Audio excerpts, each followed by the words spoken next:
Smackdown starts off with Randy Orton. Randy Orton was cutting a promo. He was basically mentioning the voices in his head, constantly mentioning what the voices are telling him listening to the voices, him finally, going full in on, listening to the voices. Then you get Matt Cardona. He comes out. He wants revenge due to what happened last week with Randy attacking him last week. He wants revenge. He goes out there, attacks Randy Orton. I think he hits him with the microphone. Um, this ends up setting up a match later in the show. Nick Aldis ended up making the match official later in the show after Randy Orton begged him to make the match official. The match ended up happening. I think it was the main event actually. Not gonna really go over it. Randy Orton, of course, won because it's Randy Orton. He's not losing to Matt Cardona. Plus, Matt Cardona was injured. They was playing an injury angle with his hand. Randy attacked the hand the entire match. Didn't last that long, so Randy Orton did end up picking up the victory. We end up getting the return of Cody Rhodes. He returns. He comes out and he basically attacked Randy Orton. They end up brawling. It was officially on site the moment he saw him.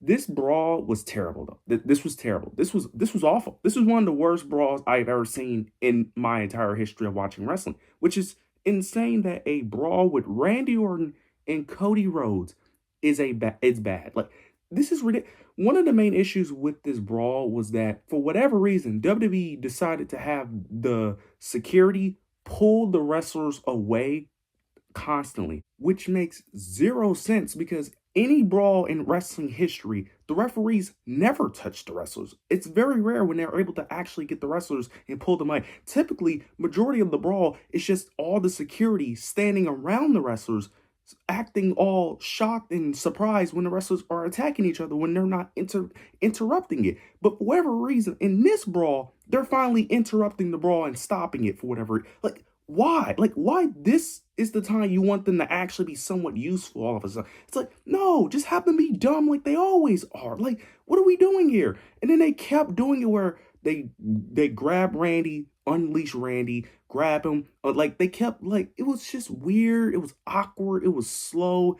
Like, all they had to do was just repeat what you did last week with Drew McIntyre and Jacob Fatu. That's literally all you had to do. That's all they had to do was repeat what you did with Drew McIntyre and Jacob Fatu. Just repeat that with Randy and Cody. That's all you have to do. The brawl was a good idea. Poor execution. I like with Cody just running. Well, Cody didn't run out there because he was talking to Nick Aldis first, and then he immediately attacked. But I like Cody initially attacking Randy, but all they had to do was just do what you typically do with the security, have them just stand around there trying to convince the wrestlers to stop instead of actually stopping them. Have them brawl, go backstage, go in the parking lot and fight there. That would have been better, but for whatever reason, they decided to make it slow, clunky, have the security constantly interrupt the flow. It was just bad. This was just bad, which is very unfortunate because this is one of your main events, and the fact that this segment just was not good is very bad. But this was just terrible. I don't understand why they couldn't just do what they did last week with Drew McIntyre and Cody Rhodes and start into the Cody and Randy. That would have made more sense for Cody because you need to get your payback. This is not payback at all. And then Jelly Roll interfered, got RKO'd. It's like Cody didn't even get his revenge. Like it's like I guess Jelly Roll is going to be inserted into this now, which I'm not interested because I'm a bit confused on because now this is giving me vibes of Travis Scott, like with Travis Scott last year. It's like I'm hoping they're not going to play this out where Jelly Roll interferes in the match and help Cody. I hope we're not going there.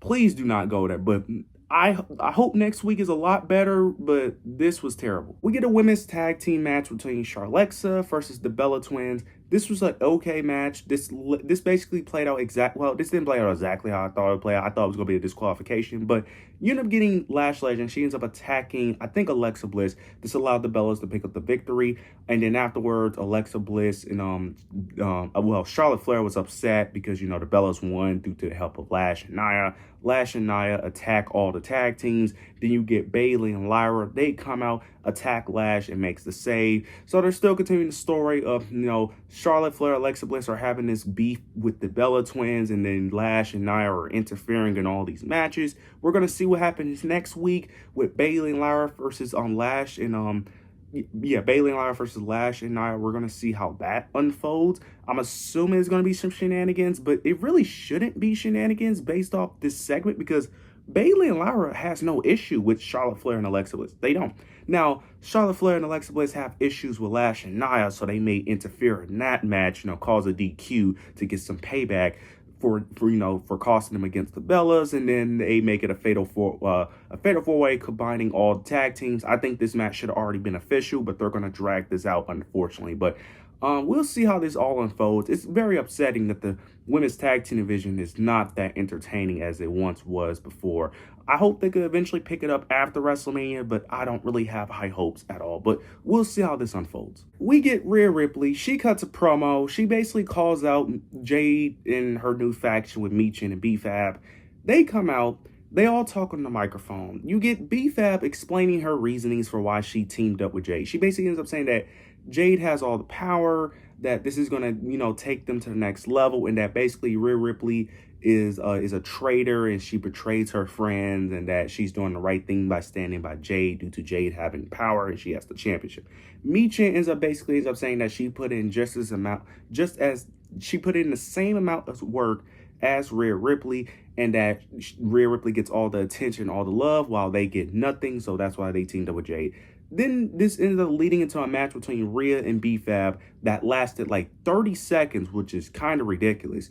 And then Jade Cargill calls a DQ in the match, which I don't understand. What was the point of making the match official only for it to last 30 seconds by a DQ of all that?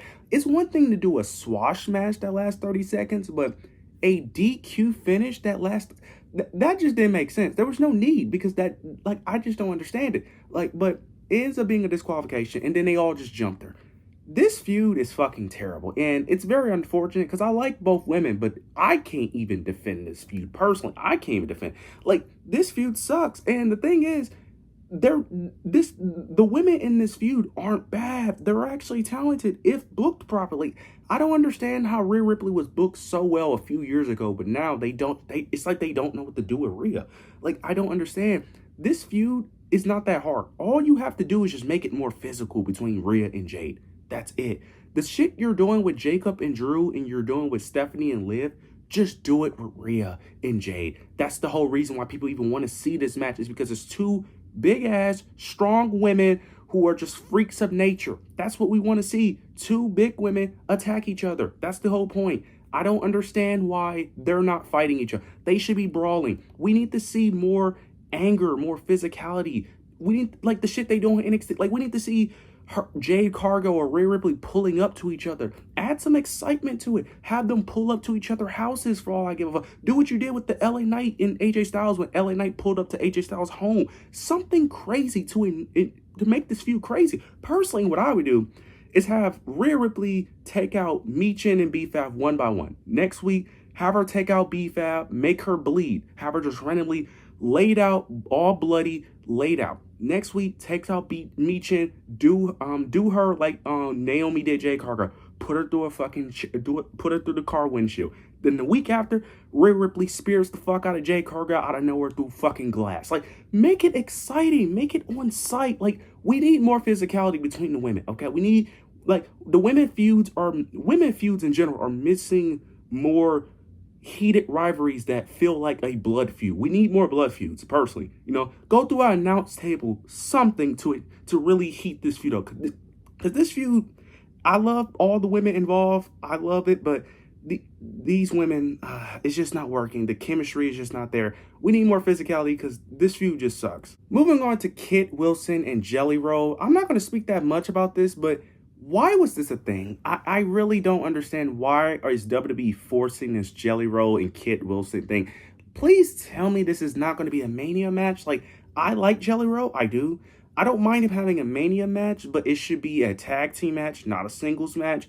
And also, WWE, please stop doing this thing where you find something and you constantly abuse it. Every time WWE finds something that works or something that's catchy, they over-rely on it and over-abuse it. They do it with Dan Housen right now with the curse thing. Every week he's cursing someone. I get it. It's a fun trope. It's funny. But every week, it loses its flair out the way. They do it with Trick Williams with the Lemon Pepper Steppers. I like the line, but every week he does not have to say that.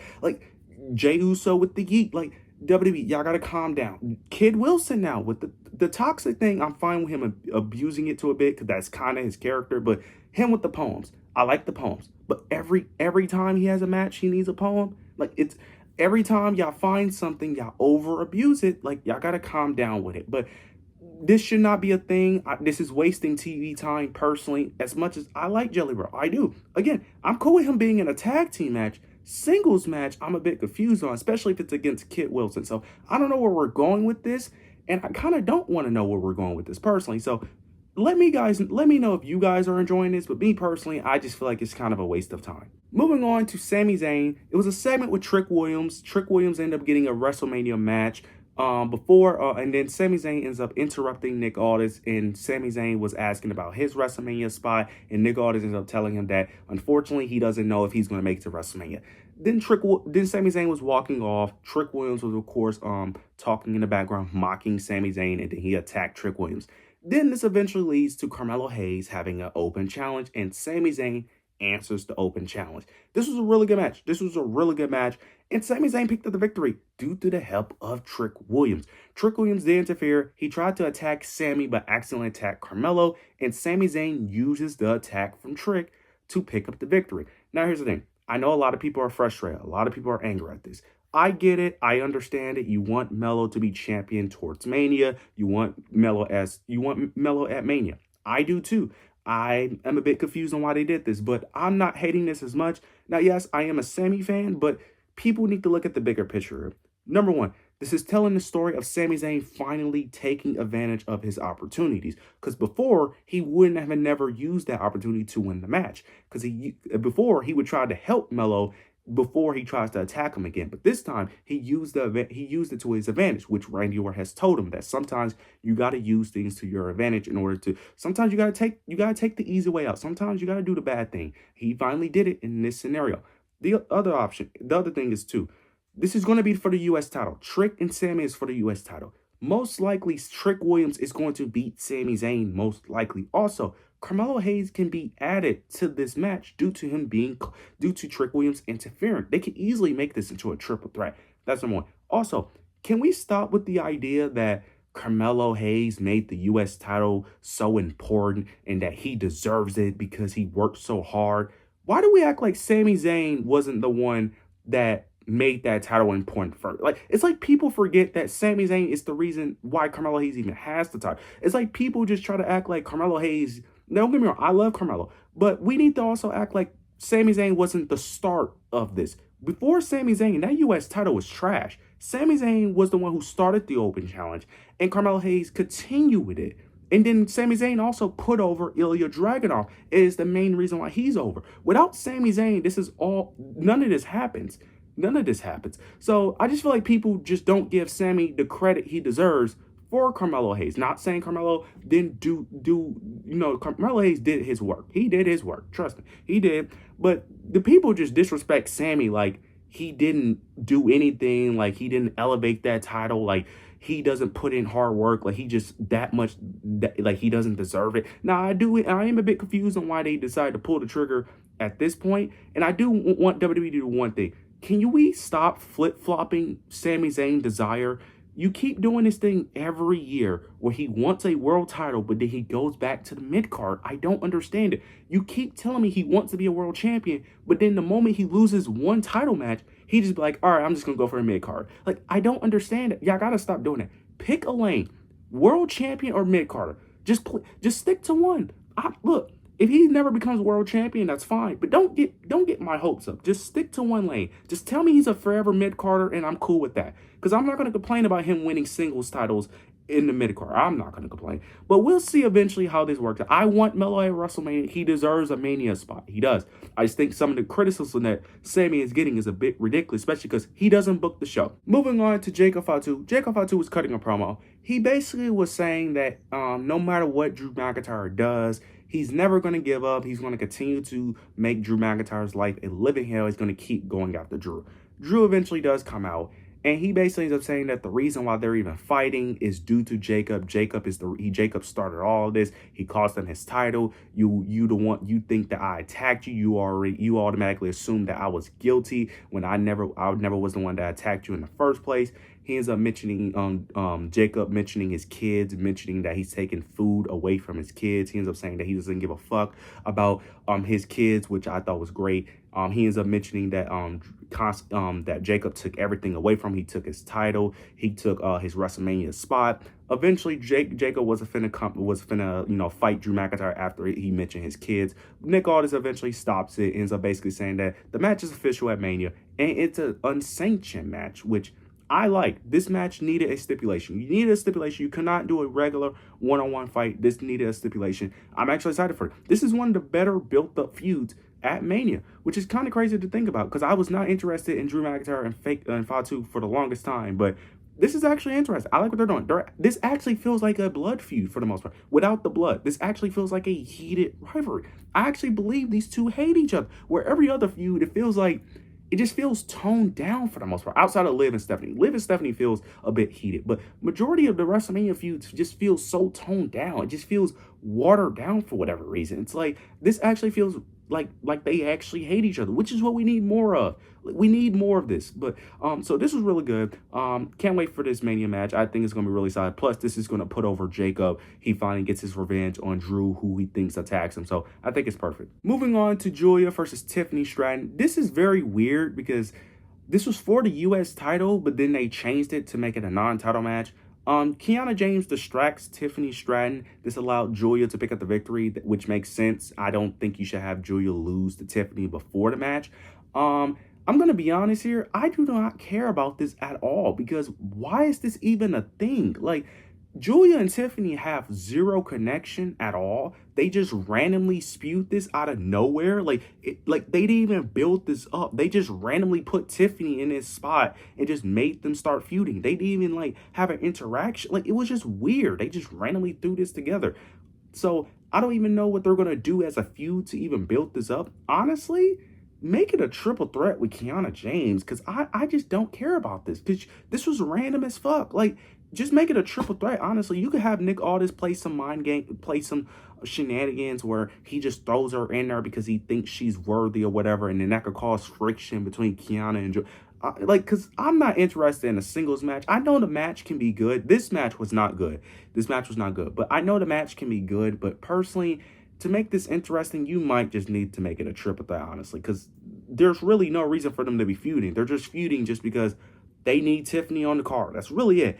But we'll see how this plays out. But I have no interest in this overall. This show was not good. Not many things to really take away that was really good in my opinion.